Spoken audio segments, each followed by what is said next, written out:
Most mornings in bear country, the sun rose to greet the day and the mockingbird sang its copycat songs outside an upstairs window of the bear's treehouse. And inside the treehouse, Brother Bear and Sister Bear would wake up. Brother and sister usually got along very well. They took turns nicely with the bathroom. They said please and thank you at breakfast. They often sat together on the school bus. And after school, they worked together happily on their special project, their own backyard treehouse. But one gray morning, brother and sister didn't get along well at all. Maybe it was the weather, or maybe it was because the mockingbird slept late. But whatever it was, brother and sister got into a big fight. Sister Bear opened her eyes and stretched. Then she sat up and let her legs dangle over the edge of the bed, right in Brother Bear's face. She didn't do it to be rude, it was just one of those things that happens with bunk beds. But that morning, Brother was not in a very good mood. "Sister," he shouted, "get your dopey feet out of my face." "My feet aren't dopey, and they're not in your face," she shouted back. "Get your dopey face out of my face," snarled Brother.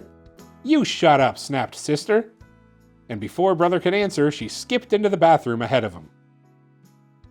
She took a very long time, brushing her teeth, washing up, and brushing her fur. "You'd better come out of that bathroom," shouted Brother, banging on the door. "Brother Bear," said Papa, coming out of his bedroom, "you know better than to shout at your sister." "But she's taking too long in the bathroom," complained Brother, "and she's doing it on purpose." When Brother raised his fist to bang on the door again, it opened up, and out came Sister, all spruced up. "Good morning, Papa," she said, "as nice as you please." "Grrr," said Brother. Brother and Sister didn't say please and thank you that morning at breakfast because they weren't speaking to each other. And they didn't sit together on the school bus. Sister sat in the front and Brother sat way in the back. That afternoon, they made a line down the middle of their backyard treehouse to show which half was whose. It wasn't much fun sitting up there in their treehouse and not speaking, especially when it began to rain. Hard. Later, they kept on being mean by taking back the things they usually shared. Sister took back her modeling clay, which Brother had made into dinosaurs, and rolled it into one big lump. Brother took back his trucks and planes and put them on the top shelf where Sister couldn't reach them. They got so angry that they forgot they weren't speaking and began shouting at each other even louder than before. Then Papa lost his temper and began shouting at them to stop shouting. The neighbors didn't know which was worse, the big storm or the racket coming from the bear's house.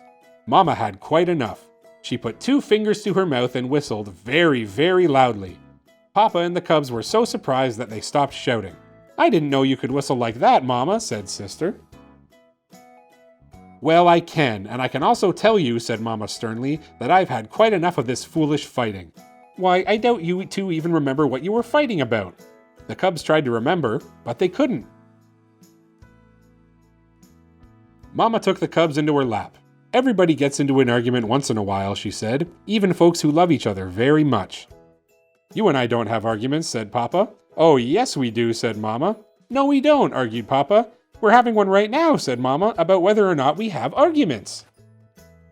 While Papa thought that one over, Mama went on to say that occasional arguments are part of living together. We get angry, even call each other names and say things we really don't mean, and after a while, it's over. "Like the storm?" asked Sister. The rain had almost stopped, and the sun was beginning to shine through the clouds. "Yes," said Mama, "like the storm." "Look," said Papa. The sun shining on the last of the rain had made a rainbow. "A rainbow is something very beautiful that happens after a storm," said Mama, looking at the cubs. "You mean like making up after a big fight?" "Sort of," said Mama. So Brother and Sister Bear hugged and made up, and got along just beautifully.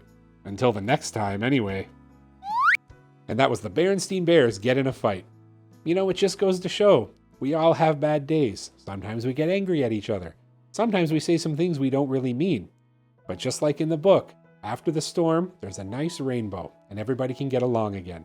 Remember that next time you're going to get into a fight, okay, Jammerinos? And thanks for tuning in to Yammo's Reading Room, Jammerinos, and make sure to check all my other read-along videos. Bye for now.